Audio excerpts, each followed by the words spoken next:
Well, holy greetings to you, and God bless you, brothers and sisters. This is Scott Bradley coming to you once again with this day, a day that the Lord has made, and we are rejoicing and glad in it. We thank God for another Thursday that He's allowed us to come and to share with you the good news and the gospel of the Lord Jesus Christ. And I thank the Lord for what He is doing. I'm very excited about today's presentation. Because I've been meditating upon this for the past couple of days. Matter of fact, ever since last week, I've been thinking off and on. And it's a very exciting topic that we're going to be dealing with today. So I want you to stay tuned. I want you to share this today, right? Even now while we're broadcasting, get on the share button and let other people know that we're on. I would like to see this ministry and this presentation, this weekly presentation, expand to as many people as possible. We have just taken on new friends on our Facebook page, some in India, some in London, some in portions of Africa, all over Pakistan, India, all over the world. And I'm excited because these opportunities that are presented to us, or the technology, I should say, that has given us this opportunity to spread this gospel and this word all over the world. So get on the share button, let people know that we're on, and even every week as we continue to build up an audience. Right now we are averaging, as I've been looking at the weekly views, we're averaging about, I'd say on the average, close to 300 people a week. I think that's pretty good, particularly since we're doing this live from our own surroundings. So I want you to do that. Do that right away. Let people know the wrong, because I've got a word today that's going to bless you, that's going to inform you, and maybe even give you some answers to questions you have. Some of you have been asking and praying, Lord, how come the Lord has not answered my prayers? Well, I'm going to give you some information today that may remedy that situation.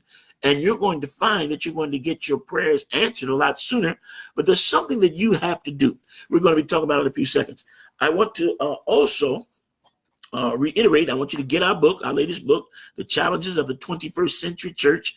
Again, written by yours truly. I had been making announcements on them for the past couple of months. But I want to get back to announcing the book. I want you to get it. The Challenges of the 21st Century Church. There are some challenges to Christianity. There are some challenges to the people of God for various reasons. As I mentioned last week, Christianity lately has been taking a lot of hits. And in many cases, it's been taking hits because people that profess to be Christians are not living right, hypocrites, other people that are doing things that are not representing Christianity well. Now, you've oftentimes heard me say this, and I'll say it again. It's deeper than just having religion. It's a relationship in knowing Jesus. And I don't just like to refer myself to as a Christian. That's the religious title, yes. But deeper than that, I'm a follower of Christ. I'm a servant of the Lord. And so I want to emphasize that and let you know. So get our book, The Challenges of the 21st Century Church. Now, there's something I want to share this morning. As I said, I've been quite excited about it. Praise the Lord. The Lord's been ministering to me. And I ministered this a number of years ago, preaching in Wild Church. In fact, even did a little writing on it. But I want to go to the book of 1 Kings. This would be the 19th chapter of 1 Kings, and starting at verse 11. And he said, God speaking to the prophet Elijah, he said, go forth and stand upon the mount before the Lord. And behold, the Lord passed by, and a great strong wind rent the mountains and brake in pieces the rocks before the Lord. But the Lord was not in the wind. And afterward, after the wind, an earthquake. But the Lord was not in the earthquake. And after the earthquake, a fire. But the Lord was not in the fire. After the fire, a small, still voice. Small, still voice. That's when God spoke to the prophet Elijah. Not in the whirlwind, not in the earthquake, not in the fire. And that's not to say that God cannot speak in those areas, but a small, still voice. Brothers and sisters, I want to deal on the subject of hearing the voice of God. Hearing the voice of God. Which, again, as I said before, some of you have been praying, said, Reverend, I haven't got an answer to prayer. In many cases, it's not that the Lord has not answered you or will not answer you. It's simply that you have to put yourself in position to hear God. A lot of time we have utter clutter. One of the things I used to do, I used to work in a grocery store years ago, and I would be working at my job there, setting the shelf and doing what I was doing. And what I would do, I would learn to cut out all of the clutter, the conversation, the things that were happening with people. I remember one particular time when one was talking to me and I just didn't pay any attention to it. And she finally, are you ignoring me? And I turned around and realized she was telling me. I said, no, what did you say? Then you hear, I said, no, ma'am, I shut everything out because I was concentrating on the job. And so I just learned to basically just the clutter and the conversation, the laughing and talking, everything around. I learned to shut it out.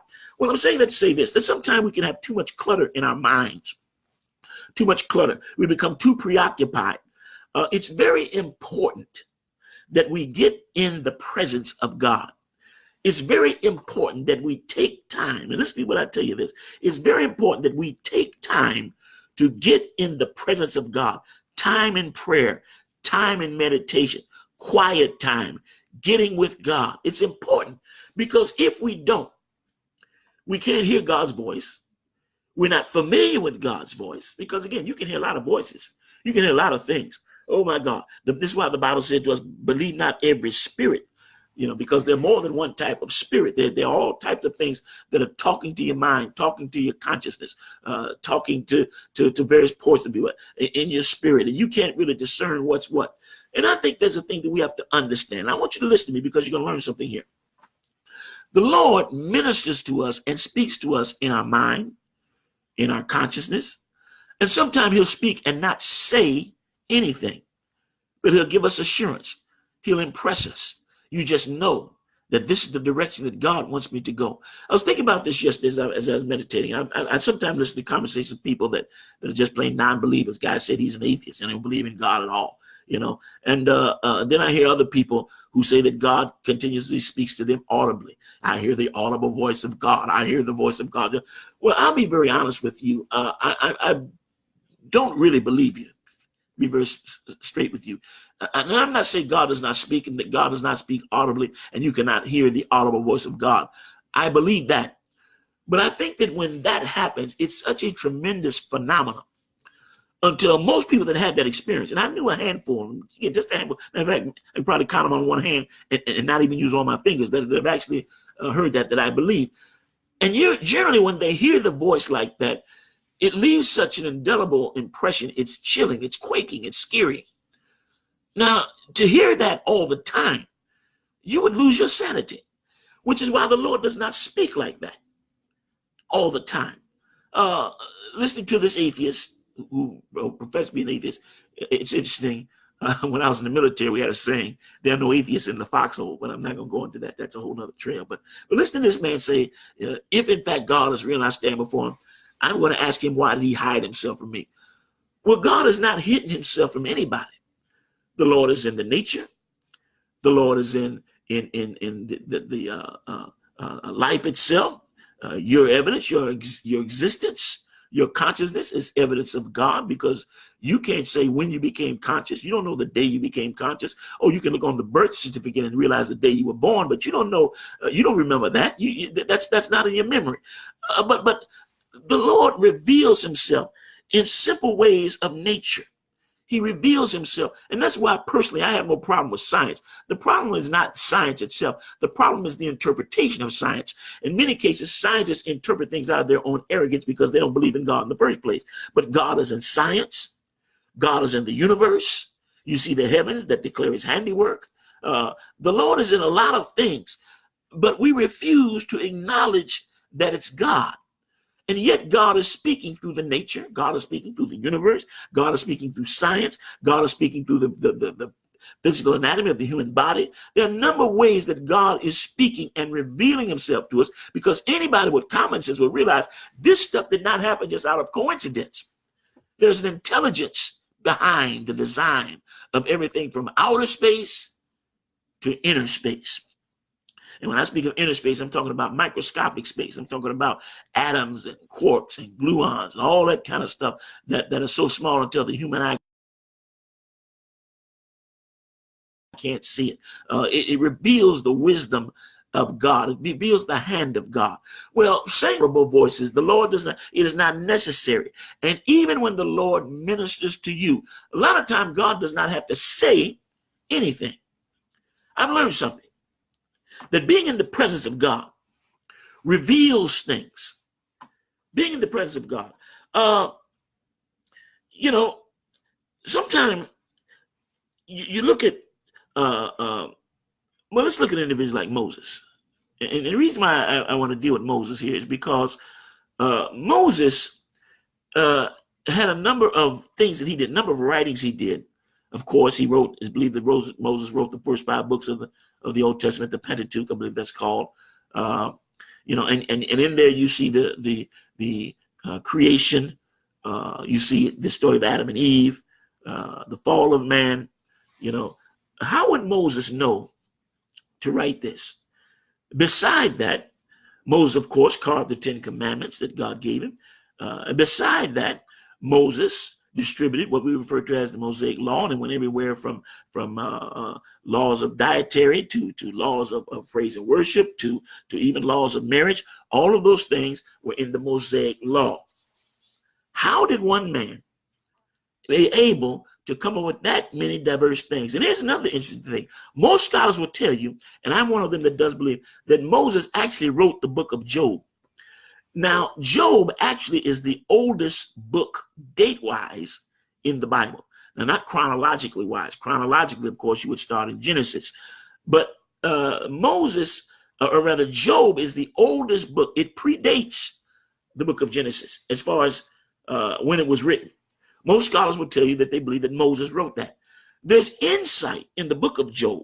When you read the book of Job, about the sons of God presenting themselves before God, the conversation that God had with Satan, Satan going down and afflicting Job, how would Moses have known this type of insight? What man has gone to heaven and seen this? And even the 38th chapter of the book of Job, when God comes down and gives a very harsh rebuke to Job because Job decided he was going to call God under counsel. And when you listen to the wisdom of God as he rebukes Job, Job, where were you when the sons of God sang in the morning time? Job, what is the foundation of the earth and where's the foundation thereof and what is it laid upon? Job, where's my treasure of hail and where's my treasure of snow? Oh, when he got through with Job, all he could say was, what can I say? I'm vile. I'll put my hand over my mouth. But where did Moses get this revelation and in heaven?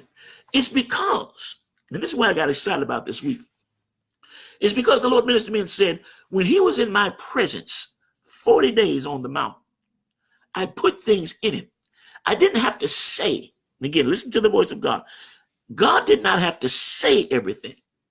And sometimes hearing the voice of God is not hearing a verbal communication. Sometimes God simply places it in your spirit, but it comes from being in the presence of God. And hearing is a thing that we're lacking, particularly in this 21st century church. We have become so busy, we become so preoccupied until we do not take the time to get in the presence of God.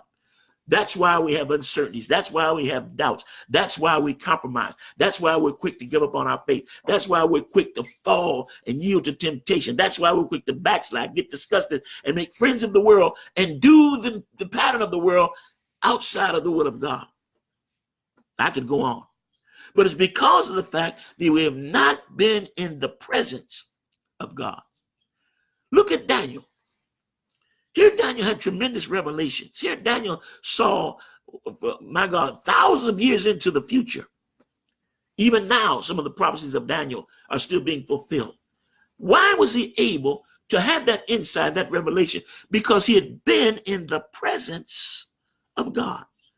Let me back up to Moses again. When I go further, because there's a couple other guys I want to talk about here. But let me go back to Moses. Moses had insight to the creation of God. Where did he learn that? Did God verbally say, all right, this is what happened on the very... No. It's not how it happened. In the presence of God, it was revealed to him. And so when Moses began to write, and again, I'm using my imagination because obviously I was not there, but I can imagine Moses just writing, because as a writer, I've done this, just started writing and things come. Any writer would tell you this, and sometimes you can sit before your typewriter and you got what they call writer's cramp, writer's block. You can't think of nothing. Sometimes I think people have to understand, if I'm writing on their behalf, sometimes it's not just a matter of just sitting down writing. Sometimes you get writer's block. Sometimes you just ain't nothing moving, but then you start writing and then it starts flowing. It just starts flowing. You look back and my God, you've done a whole chapter. But then there are times you can't get anything. Well, I'm saying that to say this. I can imagine Moses being in the presence of God when it came time for him to sit down and write all of this information that was in him. He probably didn't know how it was there, except he was in the presence of God. And that information caused him to begin to write. And as he wrote, it gave him insight. This is why the Bible said no prophecy has come forth by personal interpretation. But holy men were moved of God, and they wrote as they were moved. The Bible says, as many as are led by the Spirit of God, they are the sons of God. And look what Moses had, the insight, the creation of the universe, the creation of the heavens and the earth, the same thing, more or less. The creation of the animal kingdom, the fish, the fowls of the air, the beasts of the field, man being created from the soils of East Africa. He gave a geographical description, how the woman was created from the rib of the man. How would a man know all this? And for that fact, how could he possibly even have made that up? It was because Moses had been in the presence of God. Let's go to another man that we're very familiar with, Apostle Paul. Apostle Paul. How did Apostle Paul write those epistles that we even use our church doctrine on? As a matter of fact, I've even heard people today dispute Paul, say, well, I don't believe what Paul said. And I particularly hear this in the homosexual community, because Paul exposes that homosexuality is a sin. Well, the homosexuals don't like that, so they say, well, Jesus didn't say that, Paul said that. Well, the reality is that Paul, even Jesus said, when he spoke to, Ananias, I believe it was, that Paul is coming and he's chosen to me. So, Paul was a chosen vessel. And what we don't realize is that Paul, after his conversion, spent time in Arabia, 3 years, I believe it was, seeking the Lord in the presence of God. And God gave him great revelation. God gave him great wisdom, what to write. And he began to write to these various churches, and he began to establish doctrine as Christian doctrine began to be established. It was because Apostle Paul had spent time in the presence of the Lord, and the Lord filled his spirit with this knowledge. Now, let me go back to what I was saying from the beginning here. One more revelation I want to talk about. And that would be John. John, of course, was in the presence of God and got the whole book of Revelation. He saw, he heard, he felt. Again, God dealt with the five senses when it came to the revelation of John. He didn't always hear a voice, but he saw, he heard, he felt. There was emotion involved, all of the emotion in man. John, of course, had it, and he began to, this revelation began to unfold to him, and he began to write while he was in the presence of God. Now, again, going back to what I said from the onset, somebody was saying, preacher said, how come God has not answered my prayer? And I'll say to you again, it's not that God has not answered you or that God does not want to answer you, but you've got to get to the place where you can hear God. You've got to get to the place where you've got quiet time with God. Sometimes you've got to withdraw from where you are. Jesus oftentimes would withdraw from everybody and go into the mountain and spend all night in communion with his Father. Jesus oftentimes had to withdraw, and even told his disciples to withdraw. There were things that the disciples learned being in the presence of Jesus. He even said, there's some things that I revealed to you that everybody's not getting, because you're in the presence of God. What did Jesus say to Peter when he asked people who the men say that I am? Well, some say you this, some say you that, some say you John the Baptist, some say you Elijah, blah, blah, blah, blah, blah. But who do you say? Peter said, thou art the Christ, the Son of the living God. Notice the response. Blessed art thou, Simon Bar-Jonah, for flesh and blood had not revealed this to thee, but my Father who's in heaven. In other words, you spend time in my presence, and the Father has revealed this to you. Everybody didn't get it. Everybody still don't get it. It's interesting when I find people have all different types of things that they call Jesus. They call him everything's a symbol, blah, blah, blah, blah, blah. But they don't know who Jesus is. And the reason why is because they spent no time in his presence. Again, the voice of God is not always audible. And as I said from the onset, and I don't mean to throw up on folk, but I hear people say stuff, and I realize they're way off base. They're trying to sound deep and mystical, when the reality is they're just way off base. God speaking every 5 minutes. You couldn't stand it. You couldn't stand it, sir. You couldn't stand it, ma'am. God speaking to you audibly 3 days out of the week. You couldn't stand it because this physical body is not able to withstand the power of the eternal God when he speaks to us. Even when God did speak in the Bible said that oftentimes the men would fall prostrate.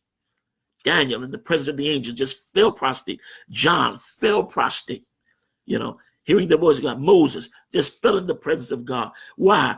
Because the power of God is so much more powerful and stronger than man. So God uses a buffer, if I can use that term. Use a buffer. He'll speak to our consciousness. He'll drop things in our spirit. Remember a number of years ago, I actually read in a little book, and it's out of print now. I can't find the copies, hearing the voice of God. And in it, I talked about how there are things that I even myself can get. And again, I don't say this to brag like I'm some deep mystical wonder. It can happen to anybody that gets in the presence of God. Anybody that takes time praying. It can happen for you. I would encourage you to take time with God, and some answers are coming to your spirit, and you would not have heard a thing.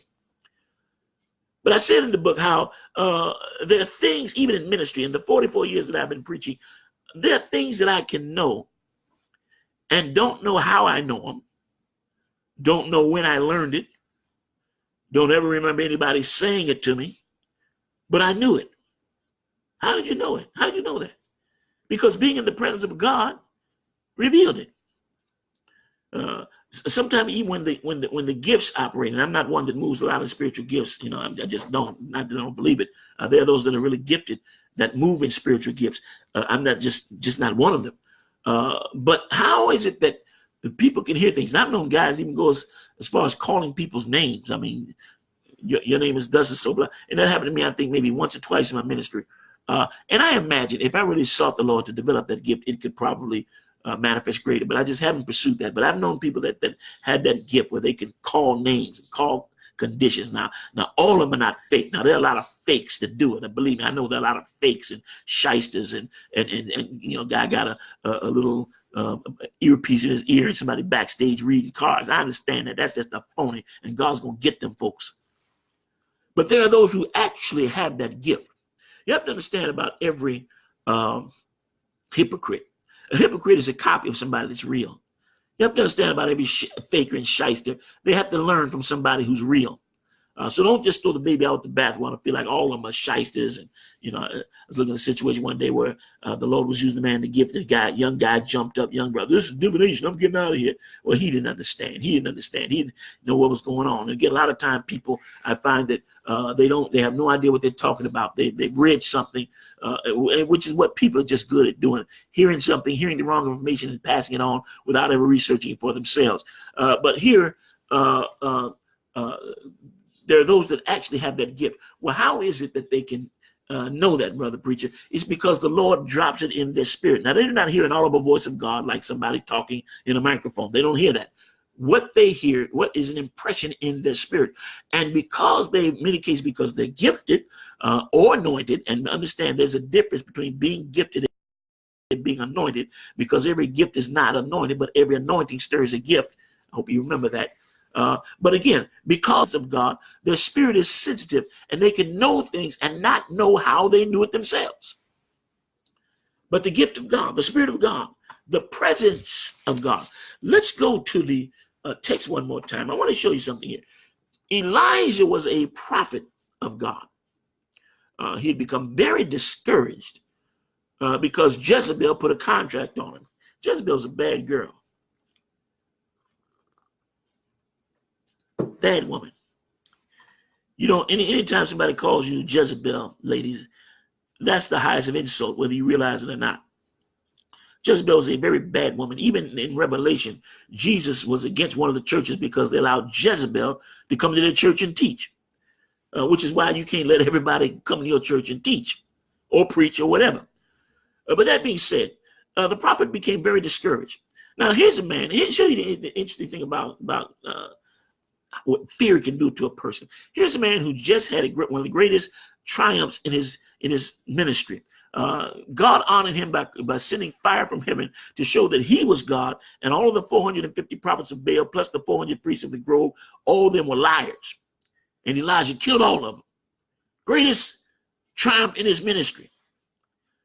And yet when one woman puts a contract on him, he runs for his life, has a pity party, and tells God, I'm the only one left. Kill me because there ain't nobody else left. He's ready to die over one woman's threat to him.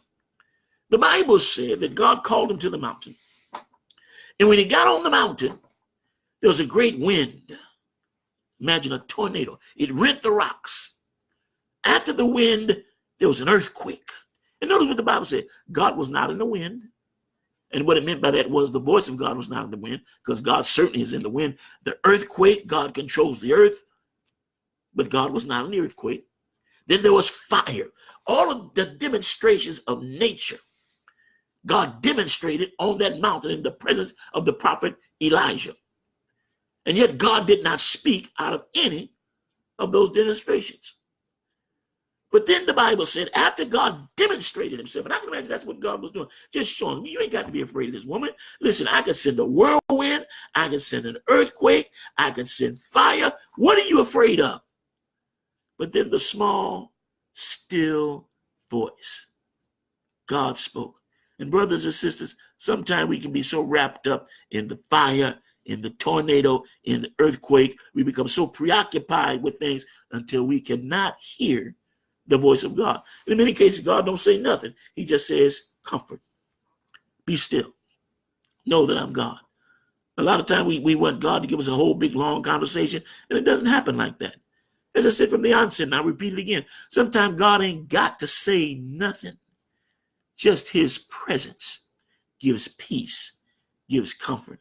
You know, I thought about a number of years ago, I was in Africa, Nigeria, West Africa, and I was in fact getting ready to come back home, in fact, and something happened with the travel arrangements, and they were, oh my God, looked like I was about to be left there because they had booked a seat for me on the bus, traveled through the country to get to the airport, and it was the only bus going that day, and my flight was leaving that afternoon, and I had to get on that bus, otherwise I was going to miss that flight.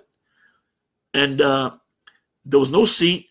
And oh my God, my host, he became very irate, or upset, I should say, and began to argue with the people. I told you I came down, blah, blah. And I just had a peace. I said, I'm getting on this bus. I said, no, I'm getting on this bus. And I knew that it doesn't matter what the situation looked like. I just had a peace. It's not a problem. I'm getting on this bus. And I just was calm. And sure enough, she came and said, she gave me a ticket, and I got on the bus, you know. Things like that. Now, that may not seem like a whole lot to you, but I just thought about that instance, how I just had the peace of God that everything is going to be all right. There are other situations I've had, maybe not exactly like that, but I just had peace. God is going to work this thing out. Why? Because being in the presence of God gives you a peace. And so you don't have to get demonstrative and angry and go off on folks and backslide and curse at people and all that kind of stuff. It's not necessary. Just relax. The Lord knows your situation. I was a great admirer of the late Bishop Carlos Moody. He just went on to be with the Lord recently. And Bishop Moody would tell me some of the stories in his world travels, overbookings. And he had a way of telling it like he was narrating the Bible. And he was telling me that he was someplace and he didn't know anybody there, and the plane landed, he got on a plane. He said, and the Lord sent a man. And the Lord sent a man. You know, that's the way he would talk. And the man took me to the hotel and paid my hotel. And he said, I'll be back later to get you for your connecting flight. And oh, my God, the way he would tell it. But he always remained calm. And we were in Germany, in fact, and something was happening with the bus. And everybody else, what are we going to do? And Bishop just sat there very calm. He said, I've been through this before. The Lord always works it out. And he just sat there so calm. And I came to admire that in him, among the many other things about the late Bishop Carlos Moody. But I particularly admired the way any diverse situation, and you talk about overseas, I ain't talking about, in the neighborhood. I'm talking about on the other part of the world. And yet he would sit there and remain calm. I've been through this before. The Lord always works it out. That's confidence. How does that confidence come, brother preacher? It comes by being in the presence of God. Hallelujah. All right. I wish I can go on. Our time is up. But I certainly hope that you got something out of that lesson that would bless your heart. Now, again, I want to encourage you to get our book, The Challenges of the 21st Century Church. You can do this by simply going to Amazon or Barnes & Noble. Both of them carry the book, Amazon or Barnes & Noble. Now, remember, you have to go to the book portion of those websites. They have a number of things. They have music. They have a bunch of stuff. You have to go to the book portion, type in my name, Scott A. Bradley, or the book title, again, The Challenges of the 21st Century Church. Type that in, and it will give you information on how to purchase the book. I want to encourage you to get it. I want to encourage you to get it. It's got some things in there that are going to open your eyes to see what is happening in this 21st century, why we need to get back to God. Some things we need to cut loose because they're detrimental, they're devastating. The challenges, the churches, I said on the other day, the 21st century church Christianity is taking hits from because of hypocrisy. Some of the accusations are right. Hypocrisy. Then we're taking hits for the stand that we take. Standing for Christ is offense to the world. We have to deal with it. And I said this on the other day. We're afraid of persecution. We ain't getting no persecution. The Bible says you have not yet resisted unto blood. You know, we get upset because somebody calls us a hater. We get upset because somebody calls us a phobic. We ready to backslide and quit because somebody says something about us. You ain't take nothing. If you can't take that, you ain't gonna be able to deal with blood. You have not yet resisted unto blood. All right, I don't want to go off because my time is up. But listen, get the book, The Challenges of the 21st Century Church. Go to Barnes & Noble or Amazon. Simply type in my name, Scott A. Bradley, or the book title, The Challenges of the 21st Century Church. The book will come up with information on how the site will come up with information on how to purchase the book. I believe right now it's retailing for $13, and I believe you'll get it. You'll be greatly blessed. You'll be informed, and you'll be inspired. All right, brothers and sisters, God bless you. I thank God for all of you that I see here, some of my friends and family. I know, well, basically friends, and I don't have time to acknowledge you at this point, but I want to appreciate all of you. Now, again, until next Thursday morning. Remember, Thursday morning at 11 a.m., we come to you with this Facebook Live presentation. Let your friends know. Let your family know. Hit the share button. You can even hit the share after this. We're about to go off the air now, but you can go get the repeat, share it. Let people know. Jesus is alive. And because he lives, I can face tomorrow. Because he lives, I can face tomorrow. Because